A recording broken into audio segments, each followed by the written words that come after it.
Amados irmãos, graça e paz. Abra sua Bíblia no livro de Atos, no capítulo 8. Nós vamos hoje, a partir do versículo 1 até o 25, nós temos uma jornada grande. Vamos ver o ministério de Filipe. Como nós falamos na quarta-feira próxima passada, a partir do capítulo 8, o livro de Atos vai ter uma mudança dramática no seu enredo. Nós vamos ver que o Antigo Testamento, inclusive na Bíblia hebraica, que tem uma organização diferenciada, a Bíblia hebraica ela termina com 2 Crônicas 36, 23, que faz alusão a um chamado de Ciro, para que os exilados da Babilônia, eles possam retornar novamente a Jerusalém.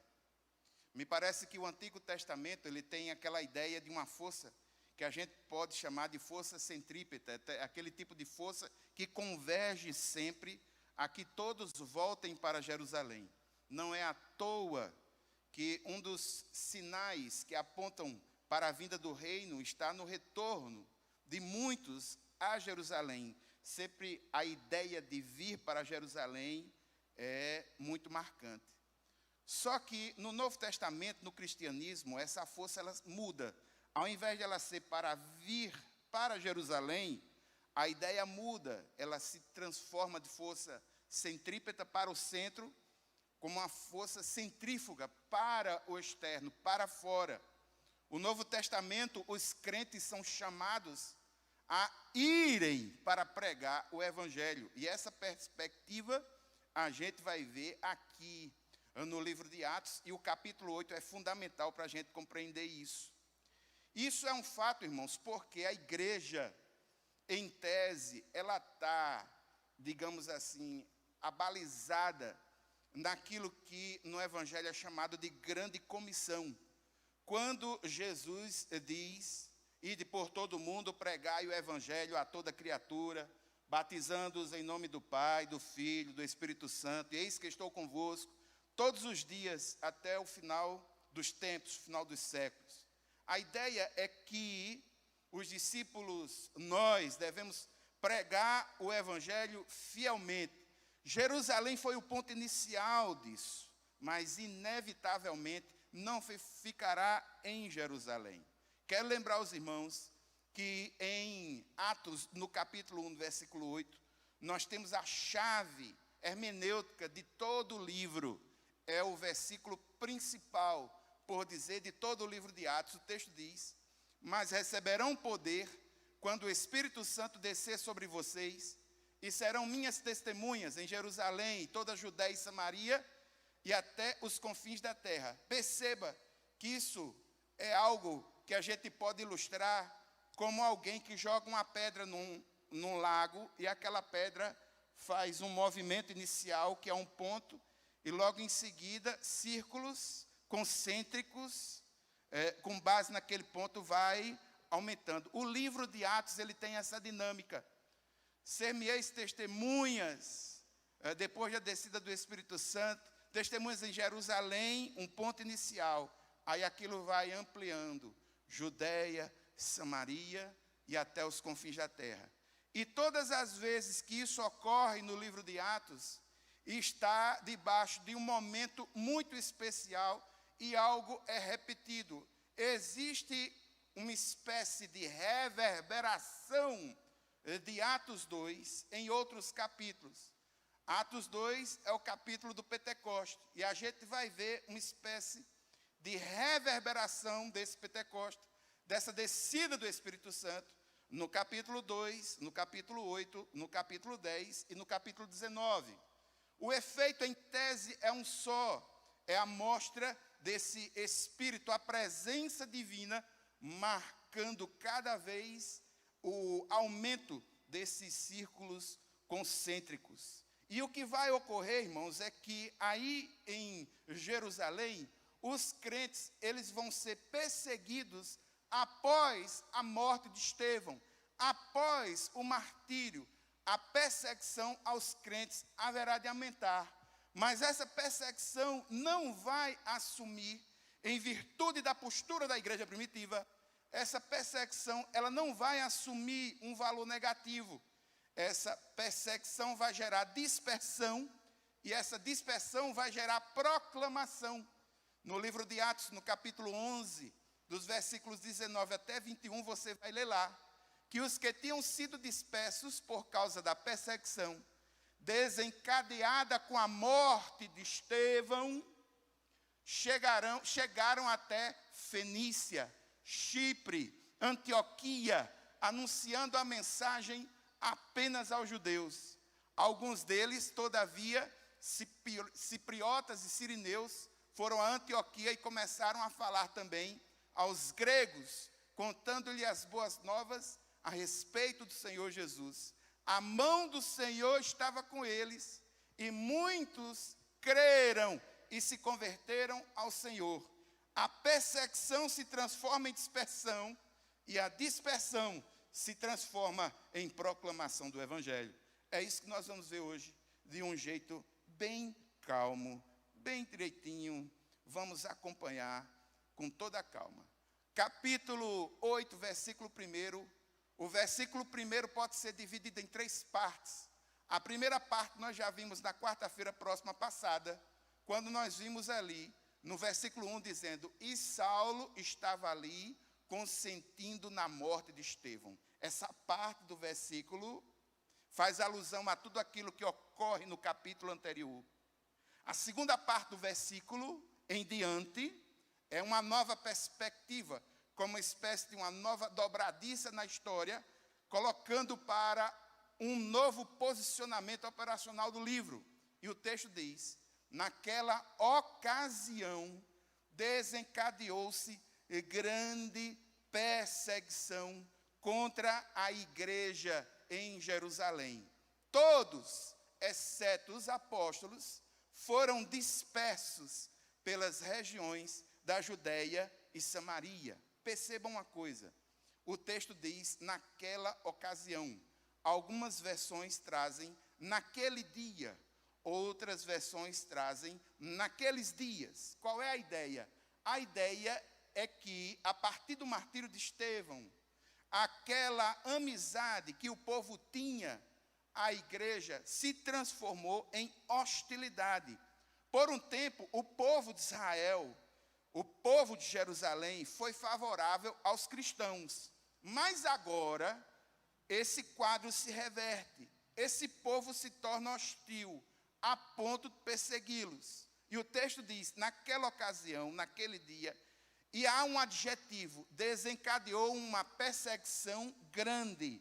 Lucas registra essa perseguição grande, acrescentando um adjetivo, porque já havia uma perseguição.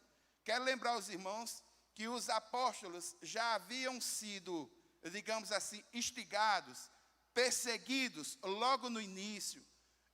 Pedro foi colocado diante do sinédrio, depois veio Estevão, então já havia uma perseguição. Só que a partir de agora, essa perseguição, ela se intensifica. E esse adjetivo é utilizado para realçar algo que já estava ocorrendo. E aqui mostra uma grande perseguição contra a igreja de Jerusalém, todos, e a palavra todos aí não está sendo utilizada no seu sentido mais literal, mas no sentido metafórico de dizer que havia uma hostilidade grande, crescente, porque o próprio texto mostra que nem todos saíram de Jerusalém. O texto faz a exceção, dizendo que os apóstolos haviam ficado, exceto os apóstolos. A grande maioria havia saído. A expressão todos aí é para realçar, juntamente com grande, a ideia de forte opressão, de forte agressão, de forte pressão contra os crentes da igreja primitiva. Esses crentes, agora, eles se dispersam.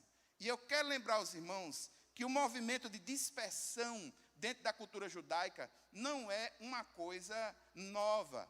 Eles já conheciam a dispersão, e essa dispersão vai ser uma marca importante na igreja primitiva. Eles vão sofrer isso. A gente não vê só no texto de Atos, não.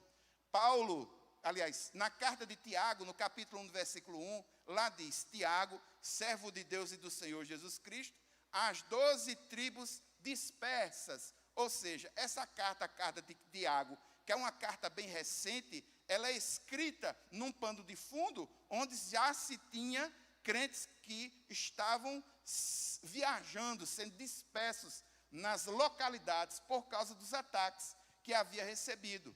1 Pedro, no capítulo 1, versículo 1, também mostra essa realidade da igreja primitiva. O texto diz: Pedro, apóstolo de Jesus Cristo, aos eleitos de Deus, peregrinos dispersos. Aí ele cita alguns lugares longe: Ponto, Galácia, Capadócia, Ásia, Bitínia. Ou seja, são crentes que saíram de Jerusalém, dispersos. A igreja está dispersa. O grande fato e a grande mudança é que no Antigo Testamento a dispersão era encarada pelo povo como uma espécie de juízo de Deus sobre eles por causa das desobediências anteriores. Aqui no Novo Testamento, essa dispersão, ela vai ser ressignificada. No Novo Testamento, aqui, a dispersão dos judeus vai ser uma espécie de meio divino, preparado com o fim de providenciar uma espécie de cabeça de ponte para a extensão do evangelho em território estrangeiro. É como Deus tivesse feito o seguinte: olha, vocês vão receber poder lá em Jerusalém, depois que vocês receberem poder, vão ser capacitados, vocês vão sair pregando o evangelho. Muito bem, isso não aconteceu. Aí tome pressão. Aí na pressão agora vai. Pronto, a ideia é mais ou menos por aí. A ideia é mais ou menos por aí. Aí o que é que nós vamos ver nesse momento? Versículos 2 e 3.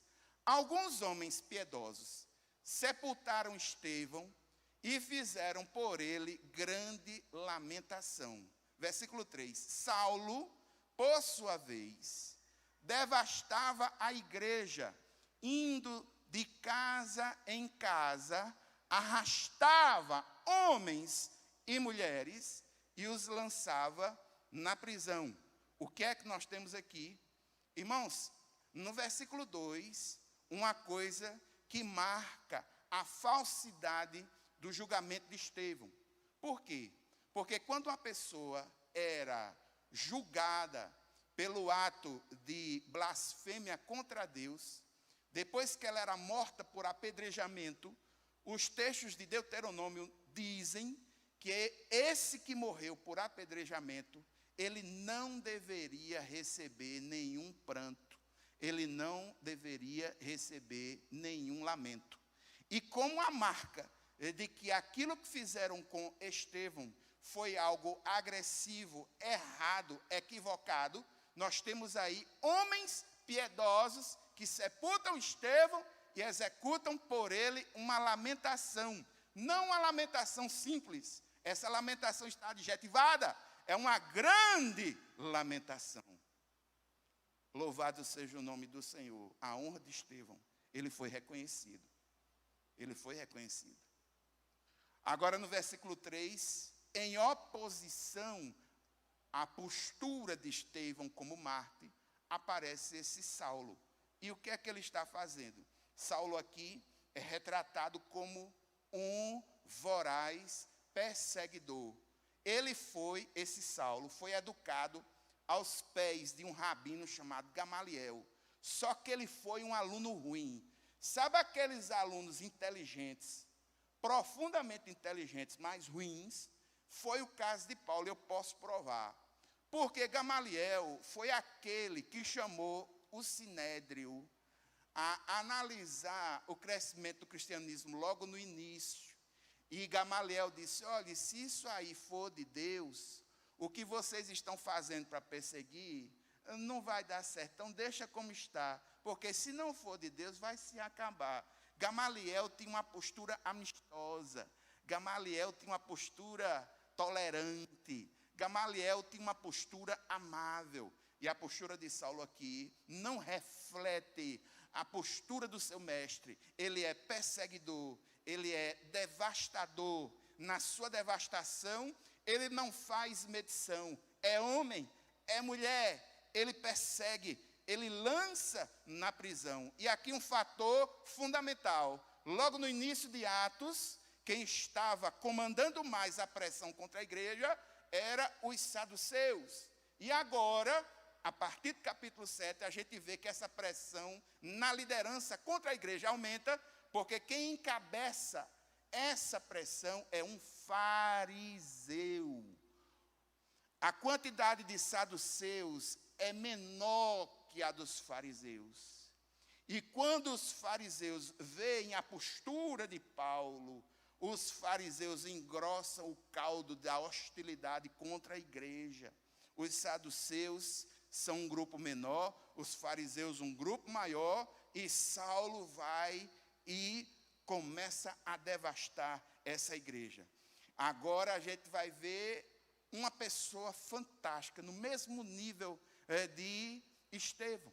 Nós vamos ver agora um outro diácono, cheio do Espírito Santo, mas com uma veia evangelizadora, alguém que tinha a evangelização como estilo de vida, alguém que entendeu que ser diácono não era tudo, ele deveria ampliar, propagar o evangelho. Quem é essa pessoa? Essa pessoa chama-se Filipe. E para onde ele vai? Ele vai para Samaria. E qual é o grande milagre aqui? É que Filipe vai pregar o evangelho em Samaria, e sabe-se que os judeus odeiam os samaritanos. No Evangelho de João, no capítulo 4, na conversa de Jesus com a mulher samaritana vai dizer: como é que você, sendo judeu, pede de beber a mim, que sou samaritana? E aqui, irmãos, quero relatar que havia uma grande, imensa hostilidade contra samaritanos, dos judeus contra os samaritanos. Uma hostilidade muito forte. E após o início da perseguição, para onde é que Filipe vai pregar o evangelho? Ele vai para Samaria. Olha o texto, que coisa linda. Os que haviam sido dispersos pregavam a palavra por onde quer que fossem. Indo Filipe para uma cidade de Samaria, ali lhes anunciava o Cristo. Irmãos, eu quero dizer só uma coisa. Uma das coisas mais importantes da igreja primitiva, que nós precisamos aprender, é que a igreja primitiva era uma igreja que tinha atitude. Ela está sendo atacada. Só que ao invés dela sair fugida, que nem um coitadinho, ela sai de cabeça erguida, proclamando o evangelho. Porque quem foge, meu irmão, se está com medo de alguma coisa, ele não pode deixar rastro, percebe? Então, eles não estão saindo na perseguição, fugindo, coitadinho, vão me matar, não sei o quê. Não, assumiram uma postura. Rapaz, estão perseguindo a gente aqui? Tudo bem. Dispersão, a gente já conhece. A terra é do Senhor. Então, vamos embora daqui, vamos para outro lugar. Só que a partir do momento que eles iam se deslocando, eles iam pregando a palavra aonde quer que fossem. Eles iam falando, eles iam testemunhando do evangelho do Senhor Jesus. Eles têm senso de oportunidade, eles são intencionais, eles não perdem tempo. E Filipe vai a Samaria, irmãos. É óbvio que Filipe haveria de ir a Samaria, porque já se sabia que Jesus tinha passado por lá. Quero lembrar os irmãos, no livro de João, no capítulo 4, que fala sobre Jesus e a mulher samaritana, que o próprio Senhor foi até Samaria e passou 2 dias com ele lá. O texto diz: muitos samaritanos daquela cidade creram nele por causa do seguinte testemunho dado pela mulher. Ele me disse tudo quanto tenho feito. Assim, quando se aproximaram dele, os samaritanos insistiram em que ficasse com eles. Os samaritanos insistiram com Jesus. E o que foi que Jesus fez? Jesus ficou com eles 2 dias. E o versículo 41 diz: e por causa da sua palavra, muitos outros creram e disseram à mulher: agora cremos não somente por causa do que você disse, pois nós mesmos o ouvimos e sabemos que este é realmente o Salvador do mundo. Então já se conhecia, já se sabia, já se tinha essa realidade. E o que é que Filipe faz? Eu vou agora consolidar isso. Vai para Samaria. E chegando lá em Samaria, ele se identifica, irmão. Sabe por quê? Porque Filipe, ele foi um excluído. Ele, expulso de Jerusalém, sabia que Deus não está limitado a um lugar. E ele pode ser adorado em qualquer lugar. Então eu vou lá para o Monte Gerizim. Eu vou falar de Jesus lá em Samaria. Eu vou adorar o Senhor lá com os samaritanos. Eu vou consolidar aquilo ali. E foi. Que postura. Que coisa tremenda. Isso é fantástico. Aí veja como é que esse evangelho foi pregado. Versículos 6 e 7. O texto diz: quando a multidão ouviu Filipe e viu os sinais miraculosos que ele realizava, deu unânime atenção ao que ele dizia. E outra coisa, Filipe pregava o evangelho, falava do poder de Deus, com a autoridade dos sinais e das maravilhas. Versículo 7. Os espíritos imundos saíam de muitos, dando gritos, e muitos paralíticos e mancos foram curados. Assim houve grande alegria naquela cidade. Irmãos, Jesus lidou com possessões demoníacas. Os demônios, quando viam Jesus, se rebelavam. O texto em Marcos diz: naquela hora, na sinagoga, um homem possesso de um espírito imundo gritou: que queres conosco, Jesus de Nazaré? Vieste para nos destruir? Sei quem tu és, o Santo de Deus. Jesus responde: cale-se, saia dele. Repreendeu Jesus. O espírito imundo sacudiu o homem violentamente e saiu dele gritando. Isso era uma prova, um ataque do maligno, um ataque das possessões, para que Jesus pudesse ser atrapalhado no seu ministério, mas muito pelo contrário, isso mostrava o poder do Senhor Jesus. E aquilo que aconteceu com Jesus, aconteceu com os apóstolos. O livro de Atos, no capítulo 5, mostra que Pedro expulsou muitos demônios. O texto diz: afluíam também multidões das cidades próximas a Jerusalém, trazendo seus doentes e os que eram atormentados por espíritos imundos, e todos eram curados. Não só os apóstolos expulsavam demônios, e demônios que iam no sentido de atrapalhar, de transtornar essa propagação do evangelho do reino de Deus, como isso aconteceu aqui com Filipe também. O texto diz que os espíritos imundos saíam de muitos. Só que o texto mostra uma postura diferente dos gadarenos. Quero lembrar os irmãos que em um determinado momento da história de Jesus, Jesus expulsou demônios. E ao expulsar demônios, os demônios saíram para uma manada de porcos. Marcos 5, qual é o lugar? Algumas Bíblias dizem Gerasa, outras Bíblias dizem Gadara, que é chamado o endemoniado gadareno. O que foi que aconteceu com aquele povo lá dos gadarenos? Aquele povo, quando viu o que tinha acontecido, eles tiveram medo de que Jesus ficasse lá. Eles não tiveram discernimento. Aqui em Samaria, a situação é diferente. Filipe está pregando o evangelho, os espíritos imundos vão saindo das pessoas, as possessões vão sendo vencidas no nome do Senhor Jesus, e há discernimento por parte dos samaritanos. Porque ao invés de ter medo, ao invés de fugir, os samaritanos têm o quê? Uma grande alegria. Sabe o que é isso, irmãos? Alegria espiritual é de ver as pessoas sendo libertadas por Jesus e vivendo no poder do reino de Deus. Só que segue o texto, versículo 9. Como tudo nem sempre é só boa notícia, sempre vai ter uma coisinha para azedar. E quem vai azedar aí é um camarada chamado Simão. No versículo 9 o texto diz: um homem chamado Simão vinha praticando feitiçaria durante algum tempo naquela cidade, impressionando todo o povo de Samaria. E ele se dizia muito importante. Sim, você leu certo. Simão, um feiticeiro.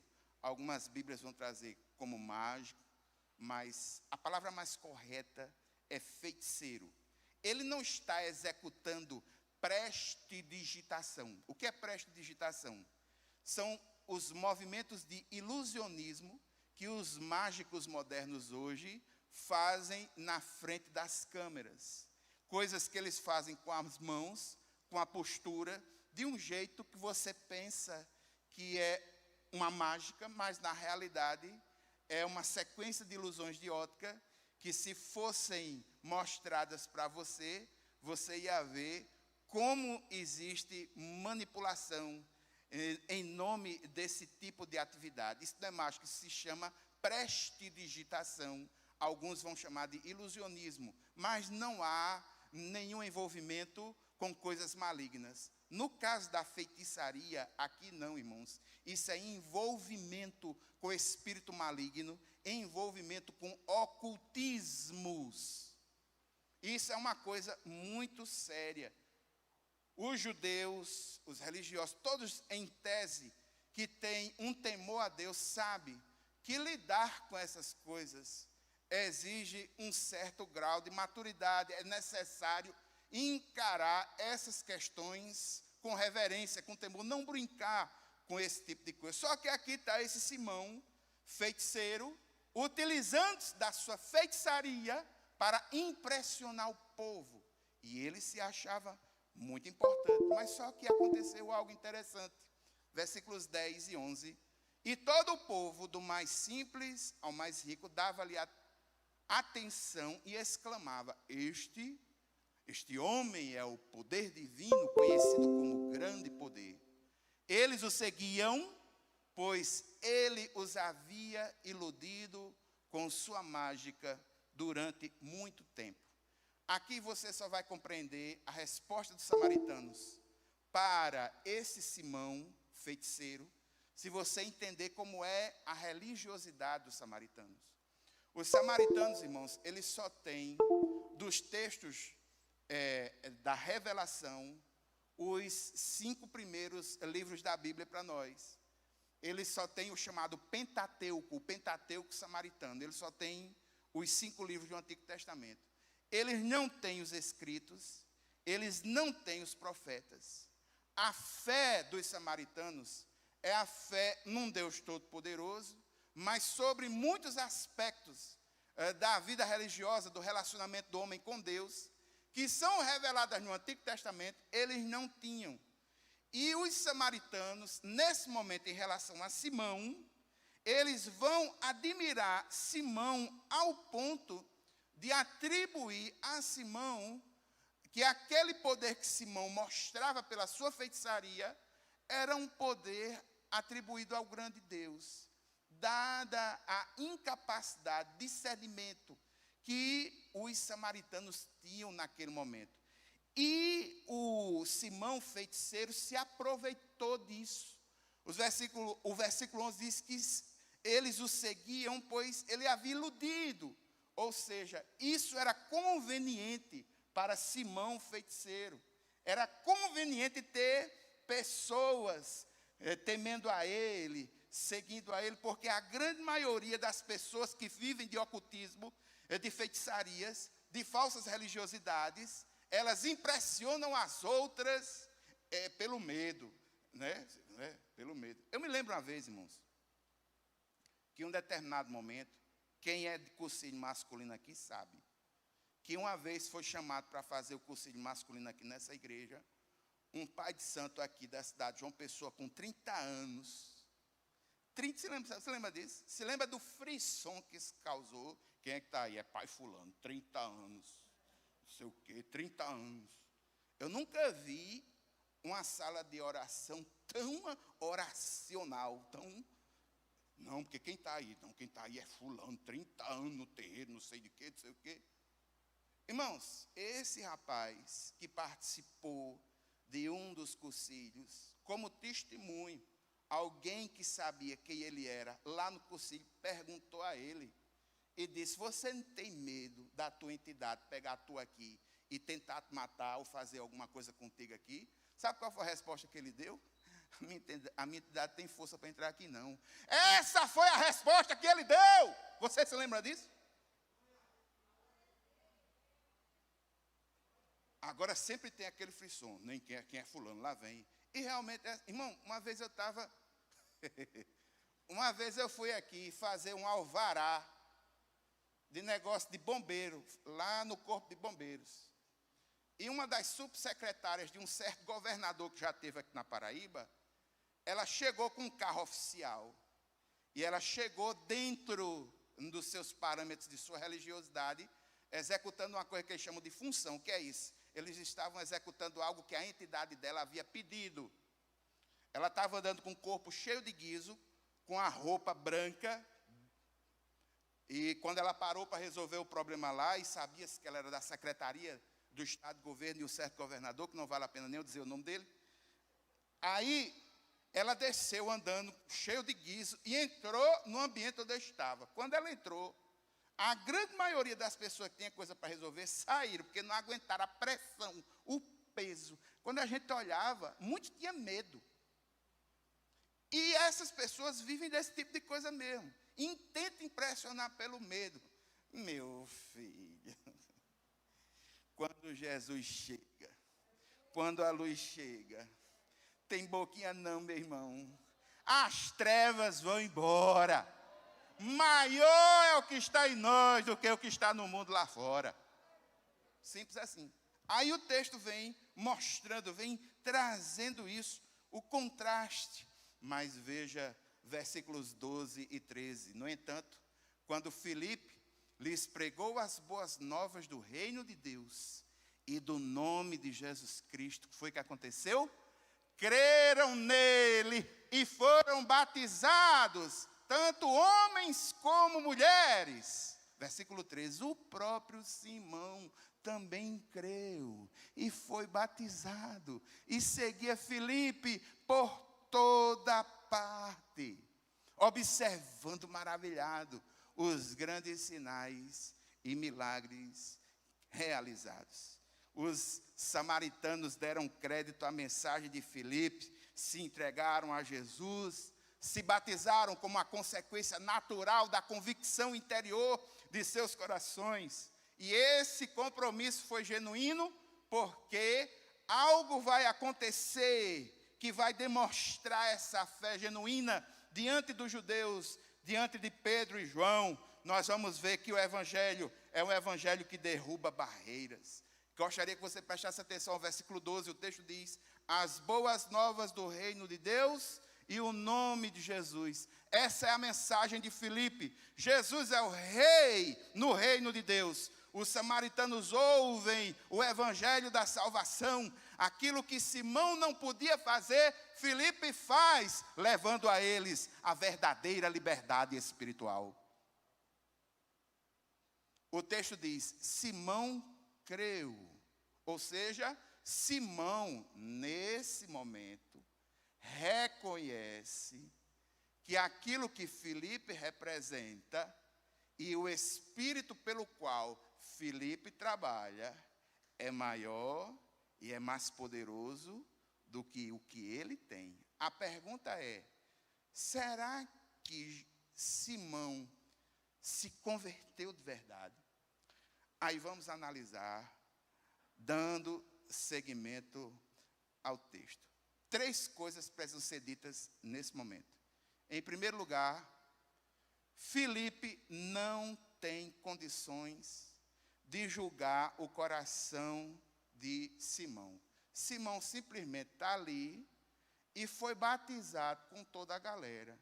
Ou seja, Simão seguiu os ritos religiosos da religiosidade aparente, estava no grupo, se batizou com todo mundo. Filipe está ali olhando a tudo isso, Simão está acompanhando, Mas quando uma pessoa tem um encontro com Jesus, irmãos, não fica escrito na testa, não fica marcado em lugar nenhum.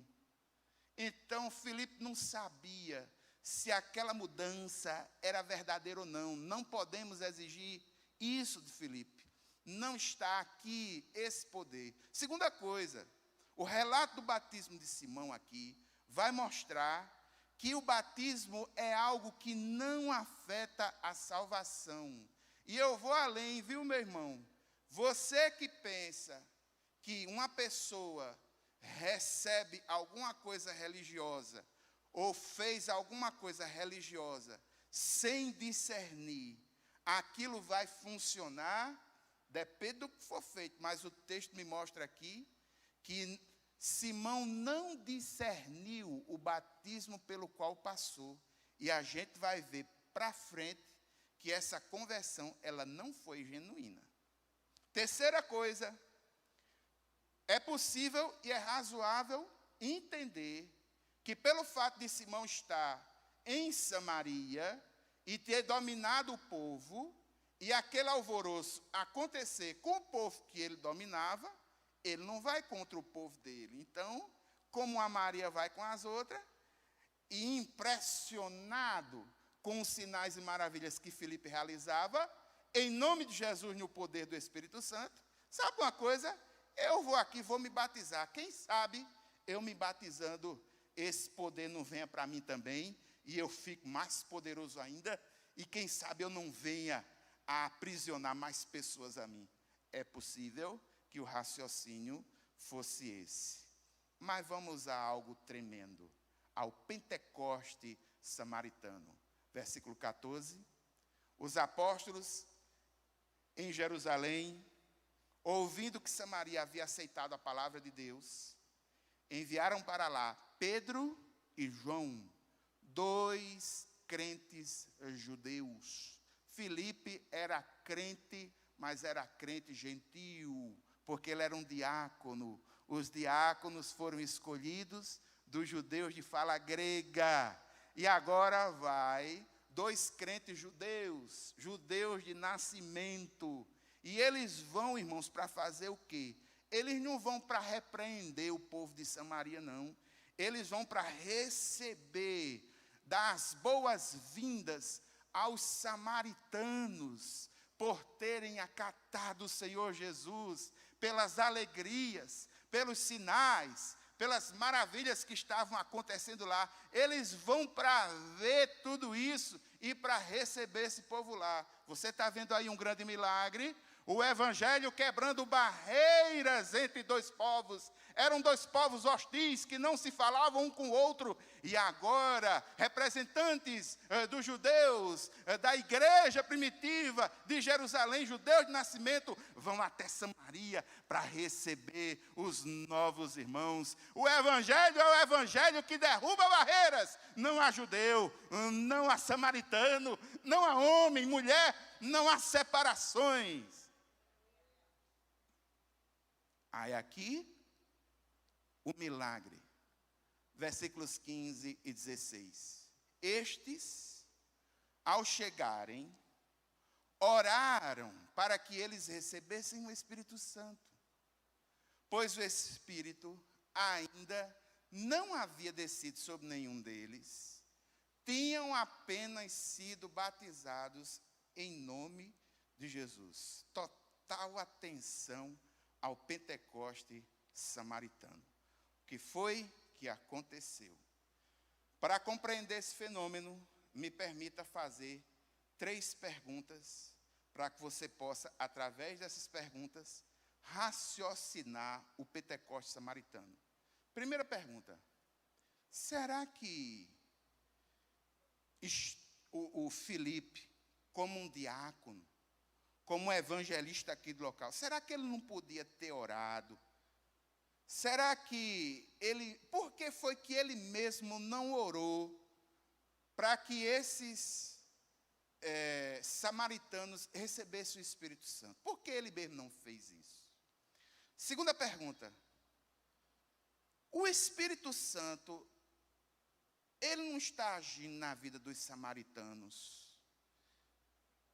ao ponto de levarem à fé, a ponto de fazer com que eles entendessem quem são, a ponto de fazer com que entendessem quem Jesus é. Terceira pergunta, por que é que essas pessoas aí, elas não batizam como batiza a igreja hoje?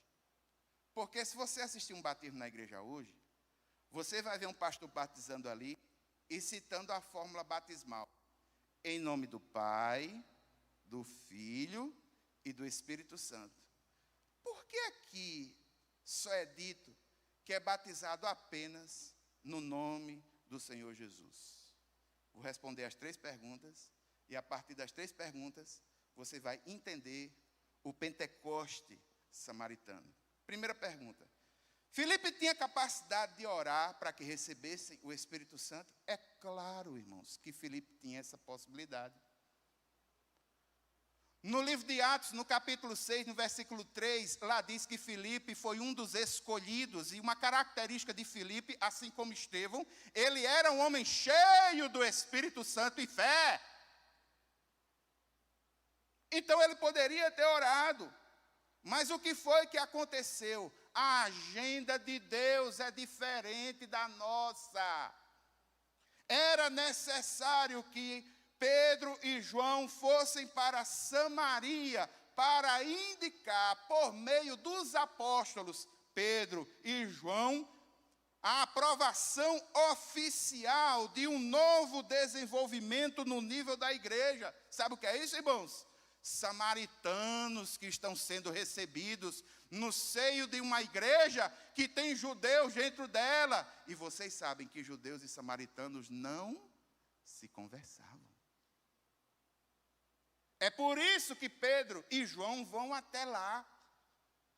A ida deles a esse local é uma ida oficial. O sentido dessa ida é importante para a igreja primitiva. Segunda pergunta, o Espírito Santo não estaria agindo entre os samaritanos quando aceitaram a Cristo pela fé? Aí aqui eu vou colocar alguns versículos e eu gostaria que essa resposta os próprios irmãos raciocinassem. Primeiro versículo, Romanos 8, 9. Vocês não estão sob o domínio da carne, mas do Espírito. Se de fato o Espírito de Deus habita em vocês. E se alguém não tem o Espírito de Cristo, não pertence a Cristo. Quero citar 1 Coríntios 12, 3. Por isso eu lhes afirmo que ninguém que fala pelo Espírito de Deus diz: Jesus seja amaldiçoado ou anátema. E ninguém pode dizer, e aqui no caso de 1 Coríntios, com discernimento espiritual, Jesus é o Senhor, a não ser pelo Espírito Santo. Sabe por quê? Porque é o Espírito Santo que ilumina Jesus no coração da pessoa.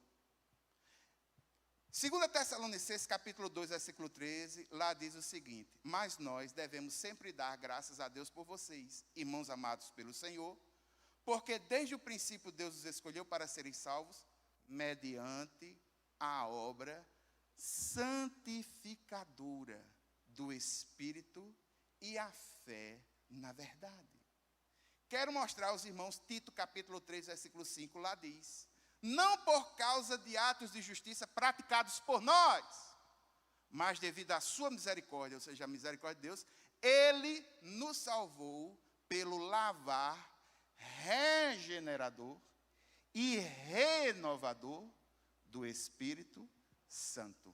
1 Pedro capítulo 1, versículo 2 diz: escolhidos de acordo com o pré-conhecimento de Deus Pai, pela obra santificadora do Espírito, para a obediência a Jesus Cristo e a aspersão do seu sangue, graça e paz lhe sejam multiplicadas. Pedro está dizendo a obra santificadora do Espírito. E aqui o texto principal na formação do corpo de Cristo, que é a igreja. Efésios capítulo 1, dos versículos 3 até 14.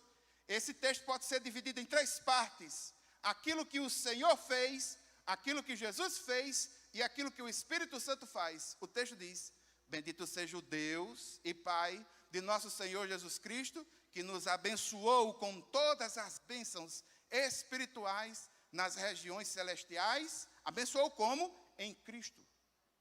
Porque Deus nos escolheu nele, antes da criação do mundo, para sermos santos e irrepreensíveis em sua presença.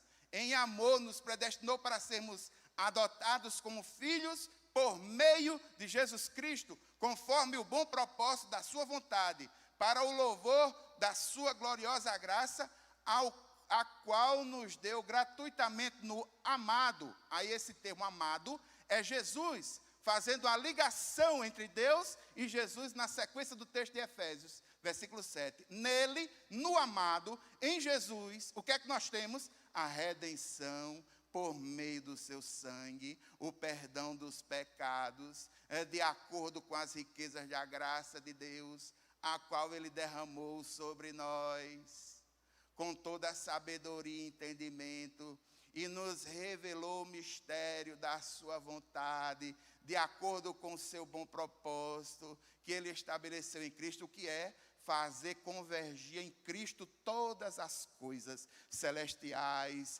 ou terrenas, na dispensação da plenitude dos tempos. E aqui a gente vê, já formatando para o Espírito Santo, versículos 11 e 12. Nele, em Cristo, fomos escolhidos, tendo sido predestinados conforme o plano daquele que faz todas as coisas, segundo o propósito da sua vontade, a fim de que nós, os que primeiro esperamos em Cristo, sejamos para o louvor da sua glória. Aí o que é que o Espírito faz? Olha o processo. Nele, nesse Cristo, quando vocês ouviram e creram na palavra da verdade, o evangelho que os salvou, vocês foram selados com o Espírito Santo da promessa, que é a garantia da nossa herança, até a redenção daqueles que pertencem a Deus, para o louvor da sua glória. Aí eu pergunto, será que o Espírito Santo de Deus não estava trabalhando no caso dos samaritanos? Com certeza, meu irmão, porque é o Espírito Santo que convence o homem do pecado, da justiça e do juízo. Ele não anula as faculdades mentais do homem, nem anula a vontade desse homem. Mas o fato é, a salvação vem de Deus. Isso é fácil de entender? É não, irmãos. É muito difícil. É uma coisa muito complexa. Infelizmente, irmãos, não temos como equacionar todas as respostas. Se eu pego toda a responsabilidade do ato da salvação e coloco nos ombros do homem, dizendo que para Deus agir, tudo depende do sim do homem, eu transformo Deus no marionete do homem. E a Bíblia não me mostra assim. Se eu pego a responsabilidade do ato salvífico, coloco ele totalmente nos ombros de Deus e digo, mesmo que o homem não quiser, Deus vai querer porque é Ele que quer, e a responsabilidade é toda dele, o homem não vai entrar nada. Irmãos, a palavra de Deus também não mostra isso não, porque aí eu transformo o homem no marionete de Deus. Como é que a gente vai convergir isso? Aonde é que termina a vontade de Deus? Aonde é que é executada a vontade do homem? Como é que essas coisas elas ocorrem? Irmãos, tem certas equações que a gente não tem como equalizar. E a resposta, ela nunca será plena e profundamente apropriada. Tem algumas respostas mais sofisticadas, tem algumas respostas mais interessantes, mas eu não posso dizer que essa equação é resolvida desse jeito ou daquele jeito. Isso é muito complexo. Deixe Deus resolver. Creia no Senhor Jesus. Permita ser trabalhado pelo Espírito Santo de Deus. E deixe o Senhor resolver essas coisas. Não é necessário a gente ter conhecimento profundo e pleno de todas as coisas, sobretudo na questão da soteriologia da salvação, porque, irmãos, os textos bíblicos me mostram que o muito conhecimento muitas vezes traz arrogância, e a palavra de Deus é muito clara para mim, quando diz que Deus aborrece os arrogantes, mas dá graça aos humildes. E é necessário ter muita humildade para compreender, entender e viver de acordo com a verdade de que nosso Deus é um Deus que elege para a sua glória, mas que há uma integridade entre a eleição de Deus e a vontade do homem. Onde é que começa um e onde é que termina o outro? Eu não sei resolver isso, não. E muita gente não conseguiu resolver até hoje. E esse tipo de discussão só faz dividir a igreja. Em nome de Jesus, que as palavras do Evangelho, que a doutrina bíblica para você seja uma coisa que traga paz e que lhe traga intimidade com o Deus que você diz crer. Não compre querelas inúteis, não entre em grupos nesse sentido, no sentido de querer resolver essas questões. E isso só vai trazer aborrecimento para você e vai quebrar a paz de uma intimidade com Deus. A gente pode usufruir de uma coisa sem ter o conhecimento pleno e profundo dela. Eu sei que tem muitos irmãos aqui que dirigem veículo. Eu, inclusive, dirijo carro. Mas um carro tem mais de 8.000 peças. Você sabe o nome de cada uma das 8.000 peças e sabe como é que funciona cada uma delas e pode explicar para todo mundo de forma bem detalhada como é que cada uma delas funciona. A grande maioria aqui, exceto os que lidam com mecânica, talvez os que lidam com mecânica ainda vão ter alguma facilidade, mas eu acredito que ainda tem peça num carro que o mecânico olha e diz, rapaz, isso é de onde mesmo? Porque não tem, meu irmão, são 7, 8.000 peças. Mas qualquer um de nós tem o conhecimento bom de entrar num carro, ligar o carro, botar o cinto, passar a primeira e sair andando. Meu filho, se você é crente em Cristo Jesus, entenda, você foi selado com o Espírito Santo da promessa.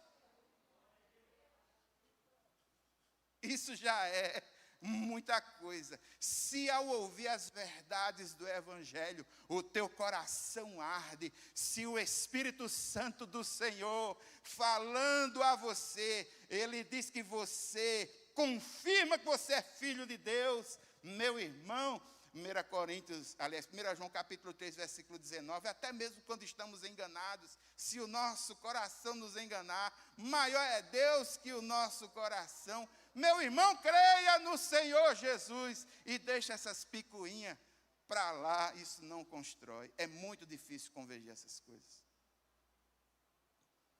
Eu trago isso como palavra pastoral, irmão, sabe por quê? Porque infelizmente tem gente imatura que pegam essas picuinhas e através dela dividem a igreja. Então, entenda isso dessa forma. O Senhor é aquele que resgata. A pessoa só será salva se ela confessar que Jesus é o Senhor. E isso basta. Vamos adiante. O versículo 15, aliás, aí é o versículo 15 e 16. Falta 2 perguntas eu responder. Aliás, a última pergunta. Por que é que Filipe só batiza no nome de Jesus? Por que é que Filipe não utiliza em nome do Pai, do Filho e do Espírito Santo? Jesus não tinha dito isso? Mateus 28, 19? É verdade. O fato é que, aqui no Novo Testamento, no livro de Atos, todas as vezes que fala na questão do batismo, ou que o batismo é envolvido, pelo menos nesse momento, no livro de Atos, no capítulo 2, versículo 38, no batismo, quando Pedro pregou, no capítulo agora, capítulo 8, no capítulo 10 e no capítulo 19, o batismo será apenas em nome de Jesus. Ele utilizou a fórmula contemporânea do seu tempo, a fórmula chamada fórmula histórica, a ideia de um Cristo e em nome desse Cristo que unifica tudo, todas as coisas. É a revelação de Deus em palavra e ação.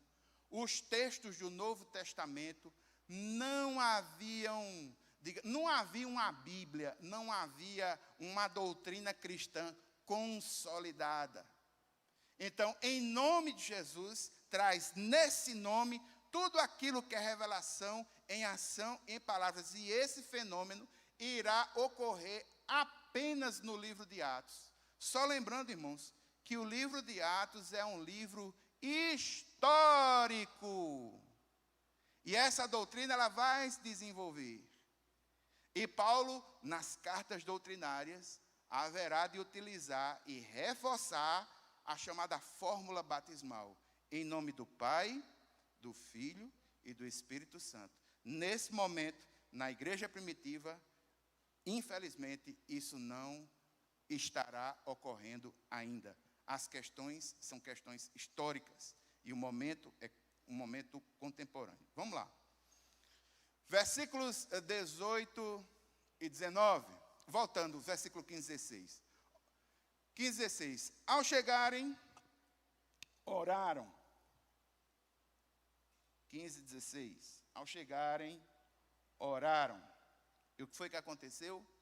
Oraram para que eles recebessem o Espírito. O Espírito não havia descido sobre nenhum deles. Tinham batizados em nome de Jesus. Obrigado.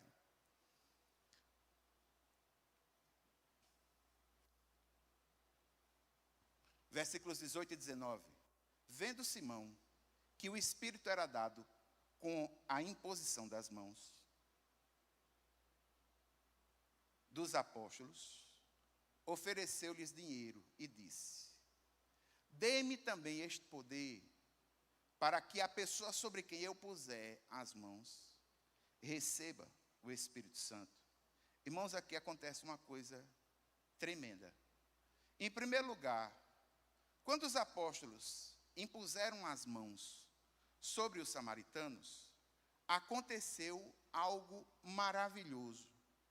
Só que esse algo maravilhoso, o texto não diz o que foi que aconteceu. Vamos ser sinceros em relação ao texto? O que foi que aconteceu? Eles tiveram um transe. Foi como Atos 2, falar em outras línguas. O que foi que aconteceu? Houve um vento, como Pentecostes, houve alguma luz, o que foi que ocorreu? Vamos ser sinceros em relação ao texto? Vamos ser sinceros? O texto não diz o que foi que aconteceu, não. Agora ele diz, e dá para se entender que foi algo muito maravilhoso. O texto não diz o que foi, mas que foi algo maravilhoso, foi. Foi algo extraordinário. Sabe por quê? Porque Simão viu o que foi que aconteceu. Pentecostes, no capítulo 2, a gente viu o que foi que aconteceu. Lá não está relatado bem direitinho. Mas aqui no capítulo 8 não está, não. Vamos ser sinceros em relação ao texto. Eu sei que foi algo maravilhoso, mas a gente não sabe o que foi, não. Foi algo que causou impressão. Foi, porque Simão está vendo. Opa! Foi algo grande, maravilhoso. E Simão quer, mas não digo que foi, não. Causou impressão, sobretudo para Simão, alguém que era acostumado com coisas sobrenaturais, entre aspas, de coisa de feitiçaria. Até ele ficou impressionado. Opa, eu quero isso aí também. Mas não diz o que foi, não. E aqui mostra que a conversão de Simão, ela não foi uma conversão genuína. Porque Simão não conseguiu discernir o que estava acontecendo. A sua fé foi inconsistente.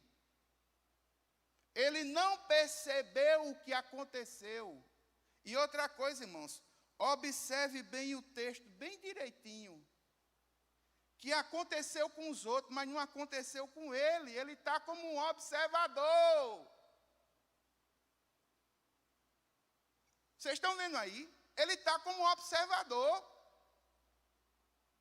Ele não participou disso aí, não.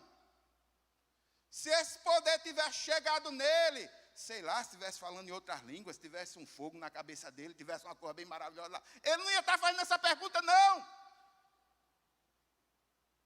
É porque isso não chegou nele. As motivações de Simão não são motivações genuínas. Ele cumpriu um rito religioso, mas não houve discernimento. E essa é uma das grandes bandeiras que eu tenho trazido aqui. Cuidado, meu irmão, a igreja moderna, ela está cheia de Simãos, que cumprem ritos religiosos, mas que não têm discernimento espiritual. É muito sério isso que eu estou falando. Eu tenho um termo apropriado para isso, eu chamo de igrejado. Eu fui o igrejado, eu sei o que é o igrejado. É aquele que participa de rotina de igreja, que participa disso, daquilo, faz isso e aquilo, está envolvido no ativismo, mas não tem intimidade com Deus. Aí eu pergunto, de que adianta o muito conhecimento teológico? De que adianta você fazer algo e não ter o discernimento daquilo que você está fazendo? De que adianta conhecer a Bíblia de ponta a ponta e não poder chorar, cheio do Espírito Santo aos pés do Senhor Jesus? De que adianta dizer que a igreja da reforma, que a igreja disse daquilo, mas não fazer o que precisa ser feito? De que adianta? Meus irmãos, Simão, ele é inconsistente. Ele queria ser um líder da igreja samaritana. Ele deseja a autoridade para impor as mãos. Ele deseja essa liderança. E o que é pior, ele vai achar que pode comprar, o texto diz, oferecer o dinheiro. Sabe por quê? Essa era a prática da feitiçaria. Quando chegava um feiticeiro com algum mecanismo novo, ei, negão, me ensina aí como é esse feitiço, como é a mandinga.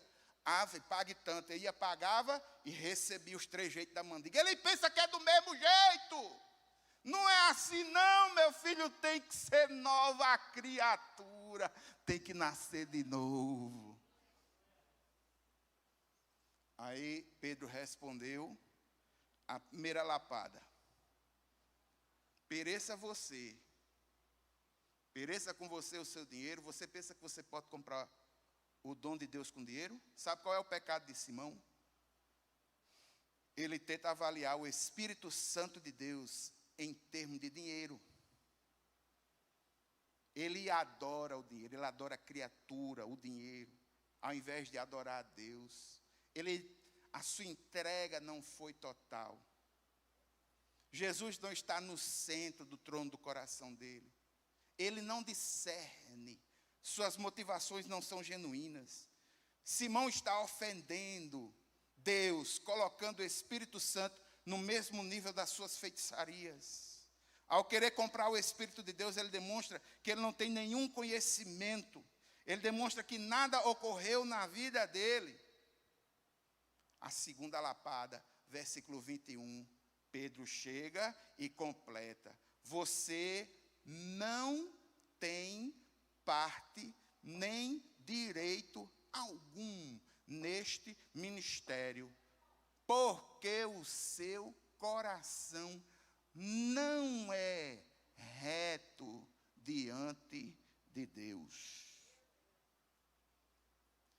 Duas palavras importantes: não tem parte nem direito. Algumas Bíblias trazem não tem parte nem sorte. A palavra parte aponta na direção de sociedade, ou seja, você não é do mesmo grupo. A palavra direito tem a ver com indica posse. Essa é uma expressão idiomática. Simão está desqualificado diante de Deus. O coração de Simão não é reto. Não é reto por quê? Porque Jesus não está nele. Quem justifica o homem é o Senhor Jesus.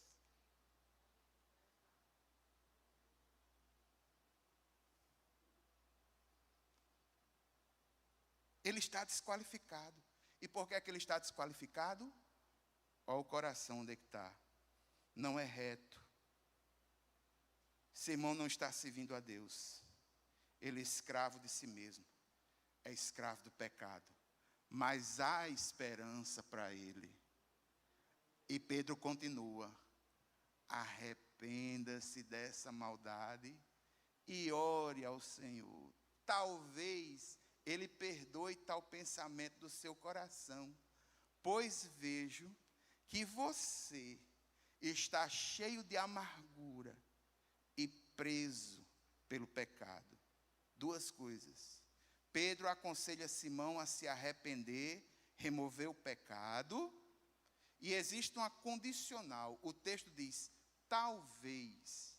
Irmãos, esse talvez não é ligada à capacidade que Deus tem de perdoar o pecado de Simão em Cristo Jesus. Esse talvez está ligada à capacidade de Simão se arrepender de verdade. Porque se ele se arrepender de verdade, a misericórdia do Senhor o alcança, percebe? Agora, Simão, se o seu arrependimento não for genuíno, talvez, há um talvez. Sabe por quê? Seu coração está cheio de amargura. Pensamento de amargura pertence a Satanás. Porque aquele que é cheio de Deus é cheio do Espírito Santo. E quem é cheio do Espírito Santo tem o fruto do Espírito no seu coração. Ao invés de amargura, o livro de Gálatas, no capítulo 5, no versículo 22 e 23, vai dizer que no coração dele vai ter amor, alegria, paz, longanimidade, benignidade. Amargura, ressentimento, não! E a conclusão, versículos 24 e 25. Simão, porém, respondeu, orem vocês ao Senhor por mim, para que não me aconteça nada do que vocês disseram. Tendo testemunhado e proclamado a palavra do Senhor, Pedro e João voltaram a Jerusalém, pregando o evangelho em muitos povoados samaritanos. Irmãos, a postura que Simão teve foi a mesma de Faraó no livro de Êxodo. Se lembre que no livro de Êxodo, os irmãos sabem da história, algumas vezes Faraó pediu a Moisés que intercedesse a Deus por ele. Mas houve mudança na atitude de Faraó? Coração duro. Ele pediu oração e permanecia com um coração duro. É razoável entender, irmãos, que o mesmo fenômeno ocorre aqui com Simão. Simão, ele não se quebranta. Ele está dizendo, ore por mim vocês. Qual é a base disso? Muito provavelmente o medo do castigo. Ore por mim vocês, para eu não ser castigado. Ele tem medo do castigo, mas não tem o temor ao Deus que castiga. Percebe? Percebe que ele precisa ser nova criatura. Percebe que ele precisa nascer de novo. Irmãos, nesse pouco tempo que me resta, eu gostaria de ressaltar algumas poucas verdades espirituais desse texto. Não vai dar para ressaltar muitas, gostaria de ressaltar apenas 3. Em primeiro lugar, a perseguição promoveu a evangelização. O evangelho de Jesus é muito mais do que uma ideia. O evangelho é poder de Deus para a salvação de todo aquele que crê. Evangelho é dinamite de Deus para derrubar as barreiras do pecado. A igreja primitiva agora está na proclamação, a propagação chegou. A igreja perseguida segue um movimento intencional de pregação do evangelho. Até o capítulo 7 de Atos é uma igreja judaica. Do capítulo 8 para frente ela começa a se expandir. A perseguição promoveu a evangelização. O martírio de Estevão provocou a perseguição provocou a dispersão redundou em evangelização. Do ponto de vista humano, uma coisa pode ser encarada como difícil, como danosa, como terrível, mas do ponto de vista divino, essa mesma coisa pode ser algo que mova um novo mover do Senhor, uma grande e nova revolução espiritual. Mataram Estevão, ele foi a semente. Depois que matou Estevão, que chegou a perseguição, ninguém baixou a cabeça, porque através da perseguição, a dispersão, o evangelho foi propagado. O nosso Deus é aquele Deus que transforma o mal em bem. Irmãos, aconteceu com a igreja primitiva. Isso acontece com a igreja ao longo da história. Eu gostaria de que os irmãos tivessem um apreço maior à história, sobretudo a história da igreja. Em 1553, a rainha Maria Tudor da Inglaterra mandou queimar em praça pública os líderes da igreja e promoveu um verdadeiro banho de sangue. Mas sabe o que foi que aconteceu? 5 anos depois que ela promoveu isso, ela morreu. E a igreja da Inglaterra floresceu com mais vigor, surgindo um dos mais poderosos movimentos de reavivamento nessa época, chamada puritanismo, que mudou a história da Inglaterra. Irmãos, a história nos mostra que as perseguições japonesas e comunistas na Coreia do Sul não conseguiram destruir a igreja. Ao contrário, a igreja sul-coreana é uma das maiores e mais robustas igrejas do mundo. Em 1949, o governo chinês foi derrotado pelos comunistas e nessa época havia 637 missionários de uma missão chamada Missão para o Interior da China. Eles foram obrigados a deixar o país. Anos depois, os cristãos na própria China eram 40 vezes mais numerosos do que os missionários tinham deixado. Se o Senhor estiver conosco, ninguém haverá de calar a voz da igreja. Prisões e fogueiras não podem impedir o avanço da igreja, conforme diz a canção dos nossos irmãos da Assembleia de Deus. Ninguém detém, é obra santa, ninguém detém. Se Deus estiver conosco, ninguém detém. Agora nós precisamos estar atentos. Nós não sofremos ataques de perseguições tão diretos como sofreram os nossos irmãos ao longo da história, mas sofremos uma pandemia. Estamos sofrendo com ela até agora. Mas essa pandemia não nos parou. Nós fomos acuados por ela, mas não nos imobilizou.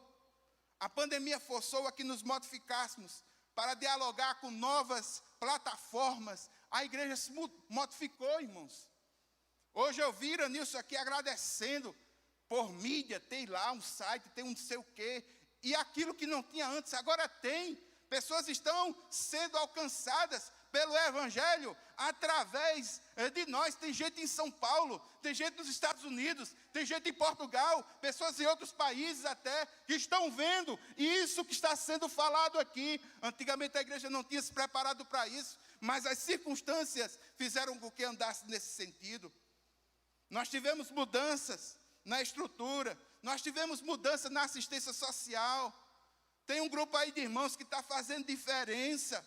Hoje teve o primeiro atendimento de fisioterapia na igreja para atender as pessoas para vencer a Covid-19. As consequências da Covid-19. As lives. Live agora é uma realidade, irmãos. A gente tem que aprender a conviver com isso. É live de oração todo dia. Um dia desse teve uma live aqui do Dia das Mães. 5.000 pessoas já viram essa live. Onde é que a gente poderia fazer uma coisa com 5.000 gente vendo assim? Não tinha que vai botar aqui, não tinha, é outra plataforma, é outro jeito. Mas o Espírito Santo de Deus é o mesmo. Irmãos, nós precisamos ser mais intencionais. A igreja primitiva era intencional. Quando ela sai na dispersão sendo perseguida, ela não sai mufina, de cabeça baixa. Oh, meu Deus, não, ela sai de cabeça erguida, proclamando o evangelho. Aonde passa, fala do evangelho. Versículo 1 diz assim: desencadeou uma grande perseguição contra a igreja. Todos foram dispersos. No versículo 4 diz: os que haviam sido dispersos pregavam a palavra por onde quer que fosse. Sabe o que é isso, irmãos? Atitude. Era um povo que tinha atitude. Essa atitude está faltando muito para para nós. As coisas estão acontecendo ao nosso redor. E muitas vezes, muitos de nós temos ficado parados, com a boca cheia de dentes, esperando a bola chegar, como diz aquela canção. A atitude da igreja primitiva marcou a diferença. Nós precisamos aproveitar as oportunidades. Novas oportunidades estão surgindo. Novos ministérios estão se consolidando. Novas coisas estão sendo feitas. Há um mover de Deus. E se a igreja cruzar os braços, ela corre o risco de perder o bonde da mudança.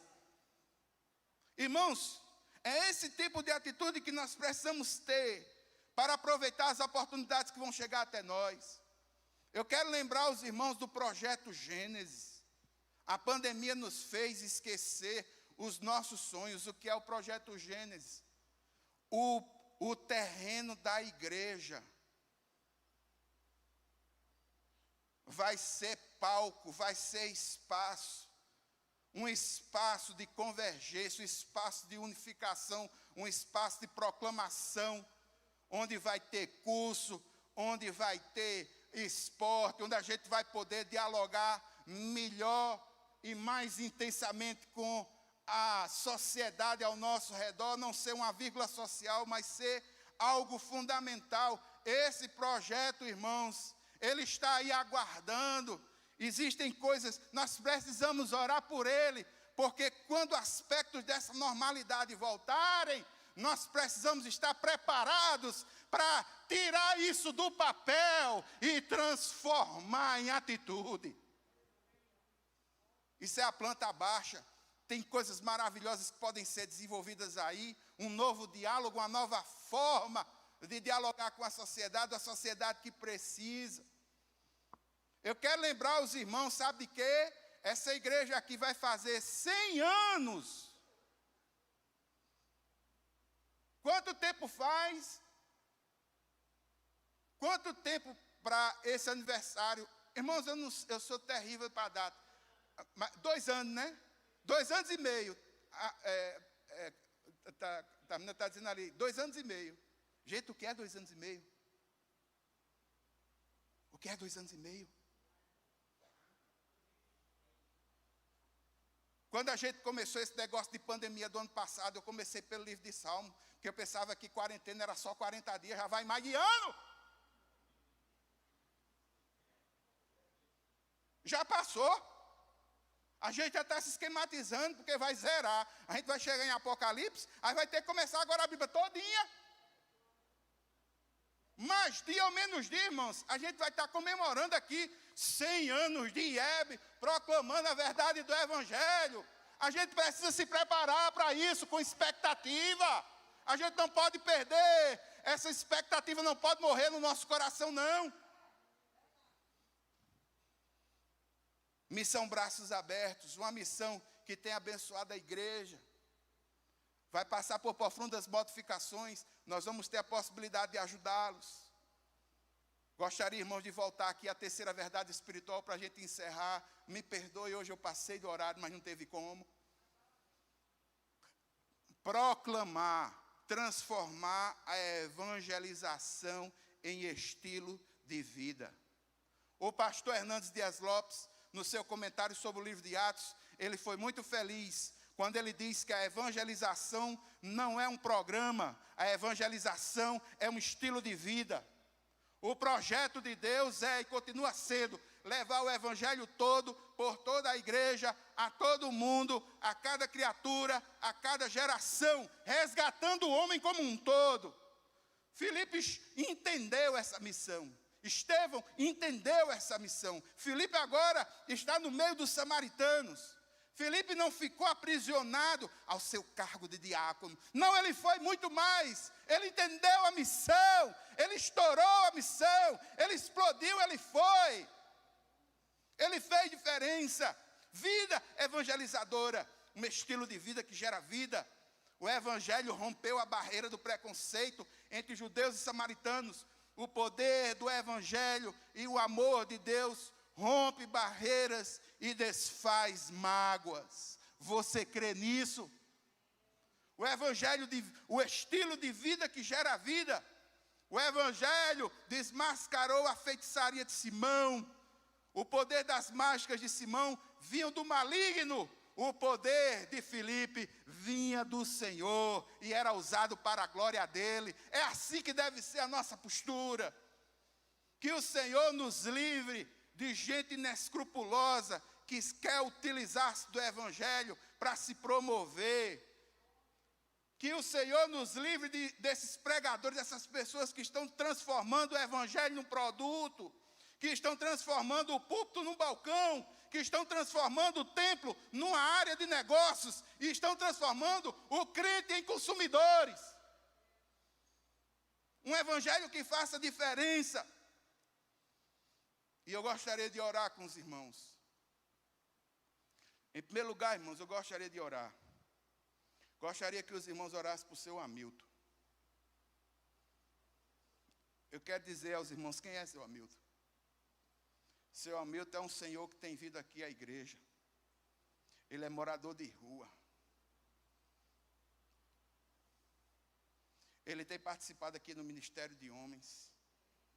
Veja as condições que seu Hamilton se encontra. A gente não pode só pregar que Jesus é o pão da vida. Essa verdade não haverá de ser compreendida se a gente não tiver coragem para levar o pão. Para a glória do Senhor Jesus, o Ministério de Homens, a atitude do pastor Nino, meu amigo Nino da Ninolândia. O nosso pastor Júnior Meireles, da Missão Braços Abertos. A partir de amanhã, Hamilton vai estar na Missão Braços Abertos, uma casa de recuperação. Agora, irmãos,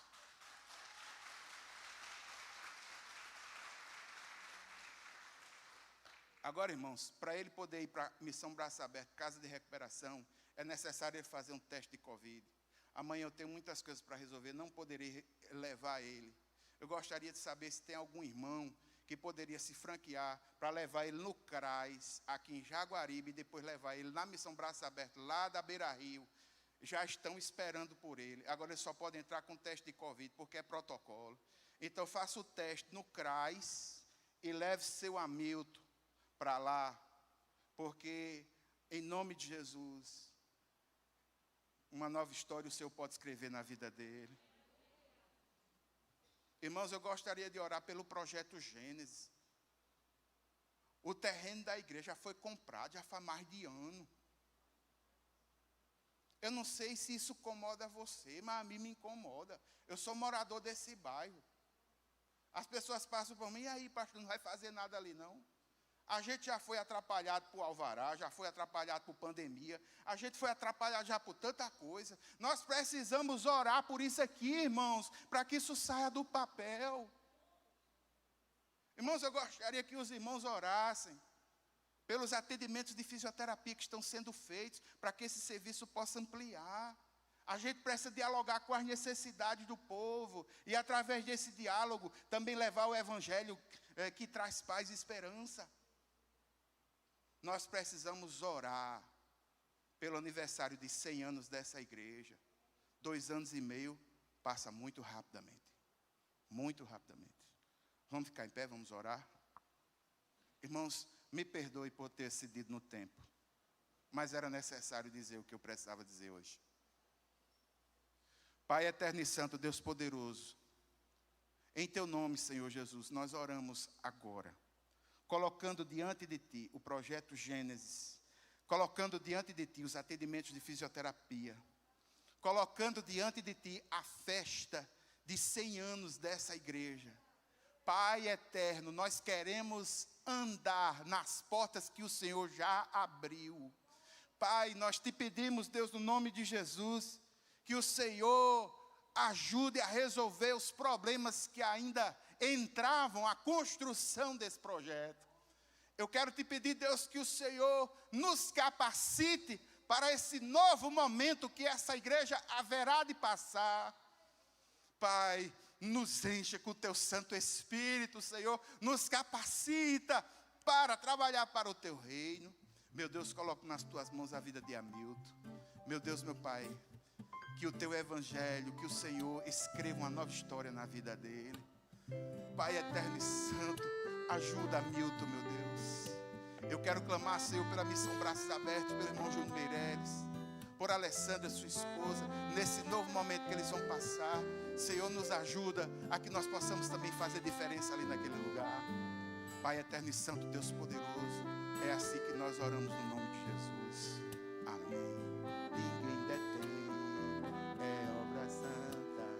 Ninguém detém, é obra santa. Aleluia. A graça do Senhor Jesus Cristo, o amor de Deus, a comunhão e as consolações do Espírito Santo sejam sobre cada um de nós, hoje e sempre. Amém, amém. Gente, graça e paz. Deus abençoe vocês, em nome de Jesus.